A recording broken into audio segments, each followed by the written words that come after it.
Welcome to Take Two Radio. I'm Pam, your host, and with me today is my wonderful co-host, Anthony. Hello, Anthony. Holla, holla, holla out there in podcast land. So we're joined by the creative team behind the upcoming film, Hamilton House. We have writer, director, producer, and musician. Yes, that's all one person, and his name is Jordan Rowe.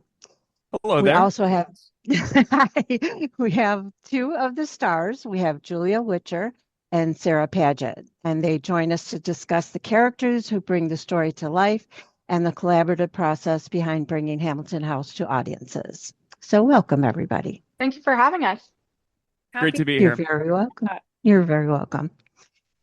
Well, Jordan, let's start with you. Since you have on a bazillion hats, tell our listeners a little about yourself and your role in bringing Hamilton House to life.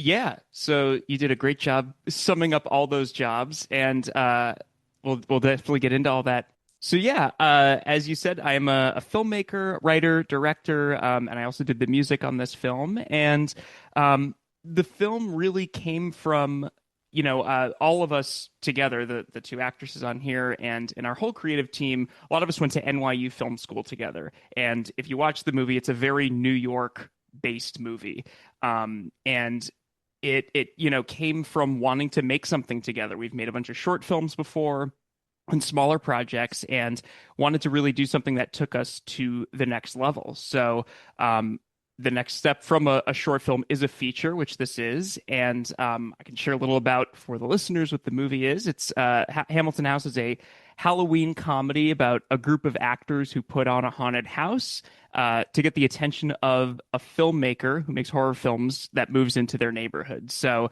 it's got some Halloween spooky energy to it, but really it's about people in their 20s as friends figuring out this crazy artistic lifestyle that all of us on the call are pursuing as well. So in a lot of ways the movie mirrors kind of our own journeys as artists.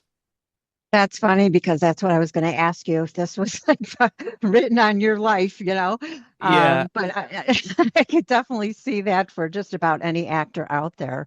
totally. What kind of music can we expect is going to be? Is it spooky music you wrote, or is there any singing?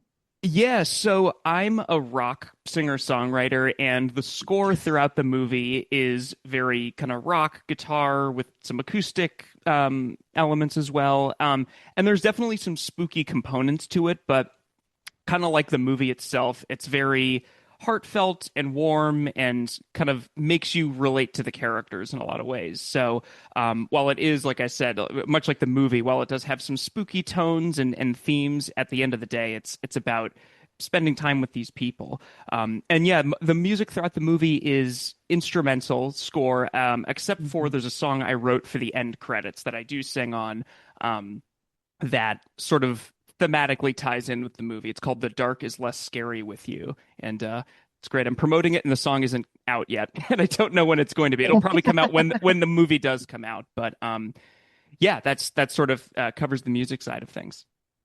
Well, we definitely now, Anthony and I also do another podcast, and it's Take Two Radio, the remix, where we interview musicians, indie artists, and comedians. So maybe we'll have you back because talking about your music side and listening to some of your songs, and maybe we can help debut your new song from the movie. That would be awesome. That would be Uh, fantastic. Thank you. yeah, anytime. With wearing all of these multiple hats, which part of the process challenged you the most, and which part did you enjoy the most? So I would say the part that was the most challenging, because a feature is a bigger step up than a short film. Producing was definitely the biggest learning curve for me because it was the first time, and I had thankfully two wonderful producers who were with me every step of the way, Julianne Mason and Greg Contaldi, who I also went to NYU with. But it was the first time I'd ever made a film and had to think about it as a product, which sounds not very artistic, but it actually is because it helps you think about who the audience is going to be for the movie. So it was the first time we had to raise money and think about who our distributor is going to be. And, in the past, when I've had short films go to festivals, it's been a great experience and it's been so cool to see them on the big screen. But at the end of the day, the purpose of a short film is sort of a calling card. It's an audition, and you don't necessarily have to think about extra things of, what the life of the movie is going to be beyond it coming out on YouTube or Vimeo. So with this film, we would love it to get a theatrical release and eventually a streaming release, a video on demand release. So it's the first time we've ever had to think about how do we get there, because we've never done it before. So it was a big learning curve.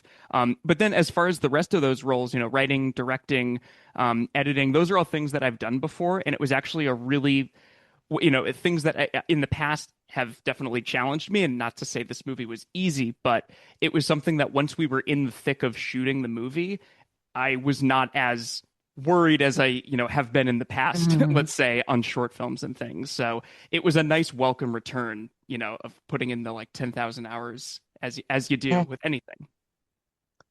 There's one thing I wondered before we move on to Julia. Is it easier getting a movie on demand than it is to getting out to the theaters, or is it vice versa, or is there no easy way of anything? It definitely is. We're honestly kind of learning some of this in real time. But yeah, and this is something that, if you followed the movie business for the last, basically post-COVID, the box office, thankfully this particular year seems to be making a comeback. But, especially for, and we're talking about, big studio movies from, Warner Brothers and Disney and big studios that are not doing as well as they did pre-pandemic. And that's 10 times harder for an independent filmmaker, just the cost of even getting a print made for a film, for a theater, and booking a theater on your own without a distributor is just a lot more than you do have to pay some, from my understanding, of getting on one of the aggregators, as they call them, to, rent the movie on Amazon and Apple and these places. But so that that is definitely more streamlined. But that being said, if everyone can do it, it's harder to stand out. So there is a part of me, having been someone who has grown up going to the theater, that it to me doesn't get more special than seeing something on the big screen. So we would love to have that opportunity with this movie. Well, I'll tell you, I'm so old. I used to remember going to the drive-in theater. So Oh yeah. I wish they'd bring that back. I know it's available in some areas of the country, but that was always a lot of fun. Everybody getting into the car and, getting your popcorn or whatever from the stand and just sit in your car and relax and watch. Although theaters these days are a lot more comfortable and have a lot more food, it's still, I don't know. It's just the memory of being at the drive-in, I guess. I don't know. That just takes me back and wish that we had more of that. Like maybe it was more family because you're all enclosed in that car. Who knows? Definitely. I was going to say, what's funny is actually it did have a bit of a resurgence during COVID because it was a way for people to watch movies socially distanced. I went, because I similar to you, Pam, I went, I have family in rural Minnesota, and there used to be a drive-in that I think closed in the late 2000s. So I saw one of the Harry Potter movies there with them back then. But then similarly had not gone in years. And then during COVID, I went with my sister to see something here in LA, and it was like a throwback in the best way. And it was packed too. So, old is new and new is old. So there you go. That's so true. In the press packet that you sent us, we see that, the film schedule changed and there were some unexpected things that kind of threw the production up in the air for a moment and such. So my question is, moving from short films to something, bigger budget and hopefully, theatrical, you do have to give away some of the control and you do have to, expand the universe. So taking that into consideration, how was it, bringing the product and the team to a larger level? And when you were hit with those curveballs, how did you kind of keep it all together? Yeah, what's funny is the same things do happen on short films. They're just shorter schedules, so you have less opportunities to have to roll with the punches. But you're totally right. As you alluded to, we ended up making this movie at a different schedule than we had anticipated. So the movie was written for a friend whose home is where we shot the movie, which is this brownstone in West Harlem, Hamilton Heights, as the title suggests. And he and his roommates had a basement unit that nobody lived in. So it was a free location for us, which was fantastic. But he then told us as we were in the process of fundraising that, he and his roommates suddenly had to move out, which forced us to kind of rethink how we were going to make the movie, which was going to initially just be all in one go in the fall because the movie takes place around Halloween. But what we had to do instead was adjust and get everything together that we could to shoot all of the necessary scenes in that basement. So we shot for 5 days right before we moved out that summer, and forced us to basically not overthink everything, kind of as you were saying, to cede some of that control and just let it be as what it was, still with the intention of making it good and making it what we wanted it to be. But ultimately, you couldn't be that precious over everything because there would be no movie, if you focus too much time on one little shot. So that definitely was threw a wrench in things. And then to kind of tie that off, we came back in the fall to shoot all of the exteriors, so it looked in New York, where the movie takes place, like fall, like Halloween time. And hopefully when you watch the movie, it's not blatantly obvious that we spent 6 months with a break in between shooting it. But yeah, to your point, I think it really speaks to having a great team at the core of it, these two actors on this call included, but having people on board the project who are on board the project for the right reasons. My cinematographer and my production designer, my producers, as I mentioned, all of them I've worked with before, and they've all done projects of this scale, but at the same time, this was their first feature. So they're all used to working kind of scrappily and fast and cheap, but still having a sense of artistry to it.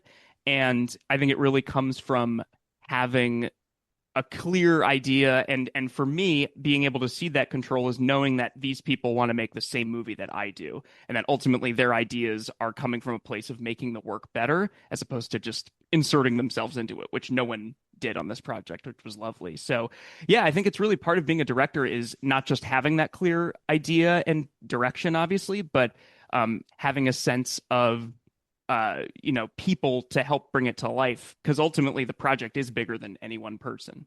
Awesome. So let's bring the girls up, and we'll start with Julia Richard. Julie plays Vivienne in the film. So tell us a little bit about yourself first and about your character. Well, I mean, I'd say me and my character are quite similar. It wasn't a very far reach for me to play this part, which was sort of the fun of it. I don't know, as an actor, I find it more difficult to play parts that are close to myself than parts that are further away. But yeah, I'm an actor. I'm a struggling actor in New York City, as many of the characters in this film are. And Vivienne, her character, she's not an actor. She's more of a behind the scenes gal, like producer, stage manager, like that kind of thing. And she is sort of running the show when it comes to the haunted house that they put on. But yeah, I mean, both of us are sort of type A people who are very ambitious and hardworking. And yeah, it was yeah, not too far of a reach for me, but we're very similar in that way. I would imagine, some of the bucket list things, at least if I were to be acting, I would absolutely love to be in a horror film, especially if it's a screamer film. Definitely want to be cast in New York, where folks who listen to the show know I grew up, but has such an amazing energy. What's it like, hitting off those two in the first feature that is going to be, your credit? It's really exciting. I mean, this one was a little different for me because, as Jordan said, it's more of a like comedy. It's more of like a Halloween comedy, not quite a horror film. So that was an interesting challenge as well, because I also sort of lean more the dramatic route. But yeah, getting to lead a comedy and something to do with Halloween, which is so much fun to me, and also I don't know, it's just like such a great character. And of course, to be in New York and getting to sort of shoot guerrilla style in the streets and having to do, Yeah. yeah, the hoops of that was an incredibly fun experience. And just the energy, of shooting that way in, one of the greatest cities, if not the greatest city in the world. Vivienne finds herself at a crossroads between some things going on in her personal life and the production scale and so on and so forth. So what facets of this did you personally connect with, and did you find anything challenging to play in the Vivienne character? That is a really good question. I think a lot of what she's going through is very relatable. I think especially um, having gone to school in New York and then having graduated and that sort of period of time after graduation where everything is in flux and you don't really have an end goal yet and things aren't working and you're getting a lot of no's. That sort of feels very familiar to me as an actor coming out of school here. So that was easy to relate to. In terms of things that were hard to play, um, I'm not really sure. I mean, I think acting is hard in general for me. It's quite a challenge, but maybe the whole idea of her making a big move isn't something that I can personally relate to. I'm sort of one that has chosen to park myself in New York. I love it here, and LA isn't something that I have really thought about. So thinking about her needing to uproot her life in that big of a way, um, professionally and her personal relationships, that was a mindset that I had to sort of dive into that was outside of my own experience. Yeah, and hopefully that comes through in the film. Julia's being modest. There's some very emotional acting scenes that she just knocked out of the park that I am not an actor and could never do. So just want to give her props. Jordan's being generous, but thank you. How did you prepare for the role once you received the script and saw what everything was going to be happening? Um, yeah, I mean, how did I prepare? This film, I sort of took a different approach than I normally do because the character is so similar to myself. I didn't feel like there was a lot of extra digging that I had to do. I felt like this was really a project where I sort of had to trust my own instincts and trust that like my personality and my own relatability to the character would shine through. So for this one, I sort of tried to show up as fresh as possible and not having overthought things or like dug too deep. I sort of really wanted to come free and available with what I already have. So for this one, I didn't prepare as much as I normally do, which was sort of an experiment on my part too, and I hope it worked out. But yeah. And it was great because obviously our crew and Jordan and Sara I had known before, so I felt like I could trust the people around me to sort of support that experiment that I was going in with. Awesome. Everybody has their own way of doing things. And if you don't experiment, you're not going to find the way that you want to do it all the time that works for you, right? Yeah. Well, thank you, Julia. And now we will go on to Sara, who plays Bella. Please share a little background on yourself and your character of Bella. She sounds beautiful, Bella. Beautiful. Oh. Okay. All right. I'm a cornball. I know it. Go ahead. Thanks, Pam. Yeah, thank you so much. Yeah, my name is Sara. I'm an actor as well, obviously. I'm a born and raised New Yorker. And I play Bella in the film, who is she is the one of the roommates of Zach and Vivienne, who are sort of the core couple of the film. And she's like a former classmate of theirs. So again, very much echoes our sort of experience making the film. Julia and I were former classmates together at NYU Tisch at the acting program, and kind of fell in love over the way each other worked. And then it led us to this. And then I've known Jordan for almost like eight years. Yeah. Yeah, so that again, like very collaborative spirit of everybody in one house working together on a shared artistic goal. It was all very meta. But yes, Bella is she is basically your like tried and true theater kid who just has so much passion for the craft and complete unabashed belief in herself. And I found that extremely gratifying to play and also really hard to play because I feel like she really embodies the like embarrassing, annoying theater kid that like I think a lot of actors are when we first discover that we love to do this. And then at least speaking for myself, like as students, I like was like going to college, I was like, ooh, I can't be that kind of actor. I got to be like chill and grounded, and like I need people to not think I'm annoying or too much like other actresses. But so in a way, Bella's very opposite of me, but also like she's kind of like a Jungian like shadow self of mine that is like constantly knocking at the door trying to get out. So it was very cathartic to play her. Let me ask you this before we move back to Jordan. You have some theatrical experience. Now you have some film experience.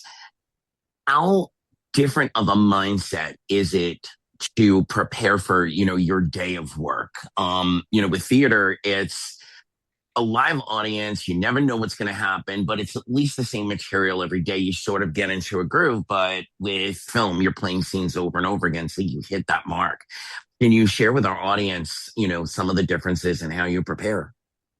Oh my God, absolutely. Yeah, I love this question. I feel like in very different ways, my experiences in theater and film have shown me how important prep work always is, but for very different reasons. So for like a theater performance, I feel like prep is important because when you're the actor, like eyes are kind of all on you. You get a lot of attention, which is, a blessing. But you also have a little bit of that pressure of like, oh, people are really going to be watching me. They're going to be looking at this performance closely, and people are going to be looking to see if I've done the work. So for that reason, preparation is really important. But on a film set, I feel like, especially for this, I had a couple of jobs on this film. In addition to playing Bella, I also did all of like the wardrobe coordination and the hair and makeup. It was the kind of thing where we all got scrappy and we all put on as many hats as we could to try to make this thing. So I had never done those things before in a professional capacity, and they took up so much of my thought space that there wasn't like anytime I like had to act during the day and I wasn't thinking about like wardrobe continuity of everybody else, I was like, oh right, I have to act so it like kind of took the nerves away that normally I have that pressure when I've had like my more like theater type experiences. But I still think that preparation as an actor is especially important on a film set because you really learn, especially transitioning from theater to film, that like on a film set, it is really not about you. Like you're important, you're there, but there is an entire ecosystem going on and jargon that you might not understand yet. And it is your job to be out of the way. And to be out of the way, you need to be prepared. You need to know your stuff. And you need to make choices ahead of time because you can't always guarantee that you're going to have a director who's willing to work with you on your performance as much as like a theater director would. That's not the case with Jordan. Jordan has always really like prioritized and really respects and admires actors. And I think that you can really see that in the way that he directs and the results of the performances in the movie. So we were lucky there. But yeah, just sort of acting in film, I think I love the process of preparing to sort of let it all go and know that I don't have to be that self-conscious because I'm not the most important person in the room by like a lot, which I like. I just want to follow that up with, for theater, you're playing for the cheap seats in the back. You need to make sure that your performance is hitting them as closely as it's hitting the front row. I would imagine dialing that back for film production must be interesting in the early days when you're going back and forth. Yeah, definitely. It definitely takes a little bit of practice. I especially have a very expressive face, so learning to tone that down a bit is hard. Luckily in this film, I got to be about as theatrical as you get to be on camera because I'm playing such a theatrical girl. So that was really fun. But yeah, still trying to figure out how to like keep it grounded enough for the screen was definitely a challenge, but it was a fun one. Well, it's wonderful learning about where you guys came from and where you are now and more about the film. There's like wishing and hoping and praying, and we're putting it out there into the atmosphere that all of you guys become hugely successful with this film and beyond. And Anthony and I will promote it as much as possible as we've been doing, here as much as we can on social media. That's very kind, Pam. I'll say too, the reason we're on today, I should just share, is that we're world premiering our movie at Dances with Films, a festival in Los Angeles, which is at the Chinese Theater. And we have to fill a lot of seats, more seats than I have friends in the city of Los Angeles.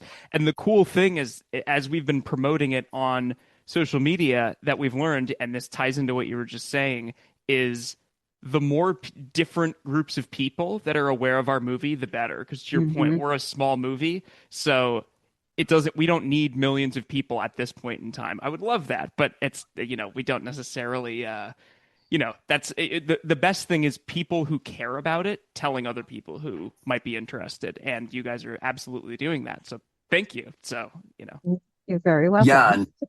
And one of the executive producers, who's a friend to our show, we spoke with recently, Mayan Lopez. Yeah.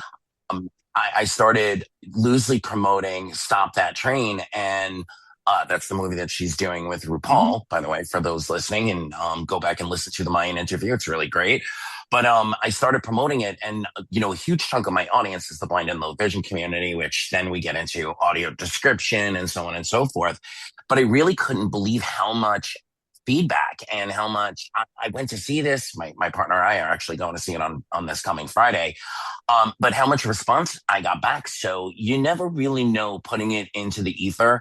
And haunted houses, I think, they are one of those tropes that most people gravitate towards in the Halloween season. It's scary, but it's not the, heart being ripped out of the chest and, the dramatic of blood and gore all over the place. So hopefully this film catches, the eye of a broad spectrum of people. In the meantime, can you tell us first and foremost where they can find out more information about the movie? And then we'll ask each of you to give out your socials. Totally. Yeah, the best place to do that would be our website for the movie, which is hamiltonhousefilm.com.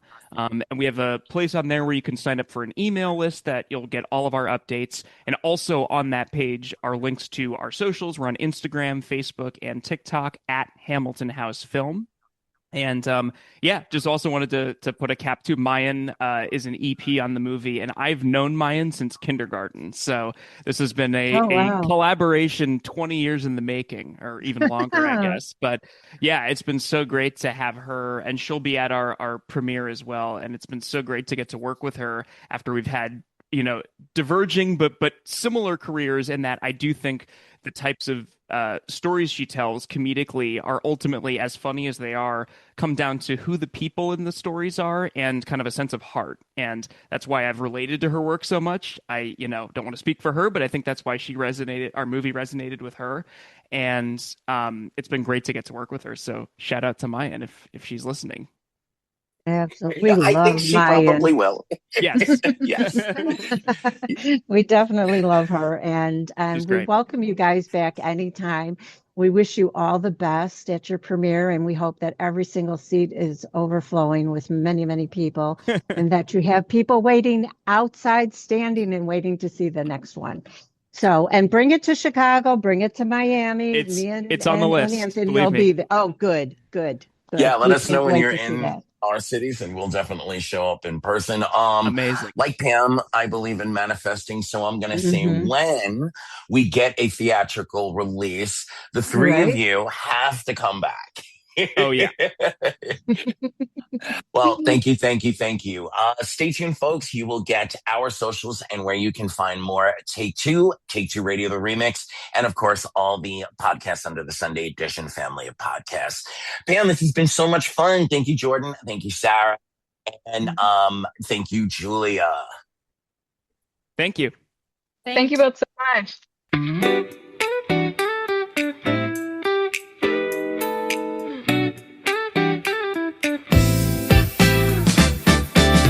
Follow us on Instagram and Facebook at Take Two Radio. That's with the number 2. For Take Two Radio, the remix, follow us on Instagram and TikTok at Take Two Radio, the remix, again with the number 2. For all things Anthony and Sunday Edition, go to anthonycorona.com, and that's CORONA. Until next time, thanks for listening.